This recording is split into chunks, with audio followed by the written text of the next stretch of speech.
7h, 9h, Europe 1 matin. L'édito politique sur Europe 1 avec Le Figaro. Bonjour Alexis Brézet. Bonjour Dimitri, bonjour à tous. Alexis, vous vous intéressez ce matin au marathon budgétaire qui a commencé en commission des finances lundi à l'Assemblée. Alors, il est un peu tôt pour se forger une opinion définitive sur la tournure des discussions, mais est-ce qu'on peut quand même déjà tirer quelques enseignements ? Il y en a un très important, Dimitri, et très regrettable, c'est que la suspension de la réforme des retraites aura bien lieu. Parce que c'est vrai, il y avait un doute. Depuis que Sébastien Lecornu avait sacrifié la mère de toutes les réformes sur l'autel de son accord avec les socialistes, on avait encore le vague espoir que tout cela ne soit qu'une ruse, une embrouille de plus pour gagner du temps.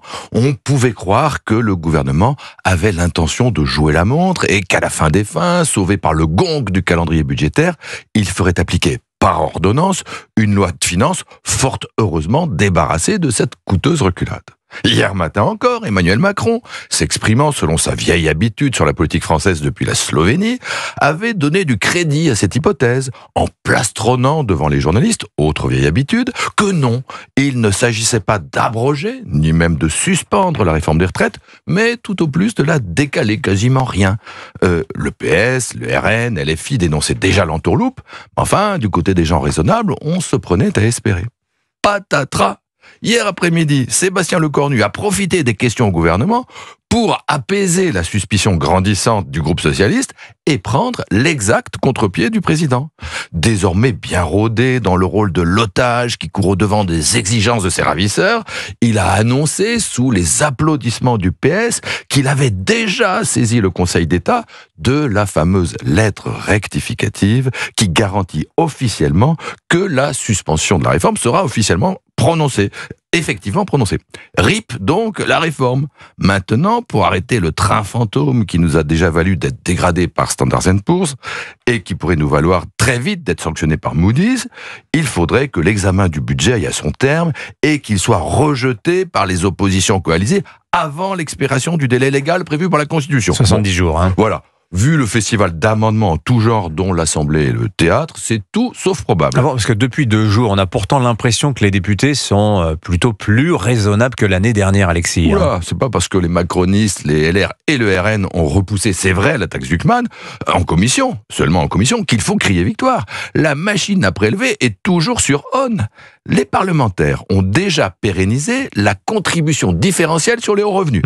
Allez comprendre, c'est le LR qui a proposé cette pérennisation. À l'initiative de LFI, ils ont inventé une taxe mondiale sur les expatriés.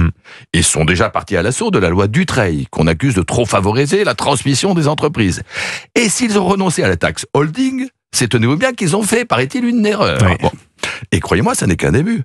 Parce que la foire aux impôts, c'est mieux que la foire à la saucisse. Après Oktoberfest, il y a Novemberfest et puis Decemberfest.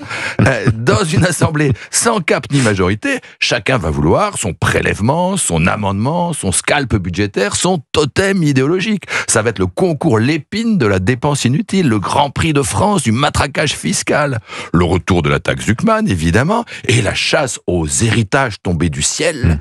Ce sont ces mots sur lesquels Yael Braun-Pivet rêve de pratiquer, vous l'avez compris, le tir au pigeon. Bon, vous avez parlé d'eux rapidement. La droite LR, elle va cautionner cette frénésie ? Espérons que non. Espérons que non. Ce matin, dans le Figaro, Bruno Retailleau sort de son silence pour dénoncer les concessions à la gauche. En l'état, dit-il, le budget est invotable. Hier soir, à la télévision, Laurent Wauquiez n'a pas dit autre chose. Ni impôts, ni dépenses supplémentaires. Nous ne voterons pas n'importe quoi. Bon, ni l'un ni l'autre ne brandit explicitement la menace de la censure, mais enfin, désormais, aucun des deux ne l'exclut.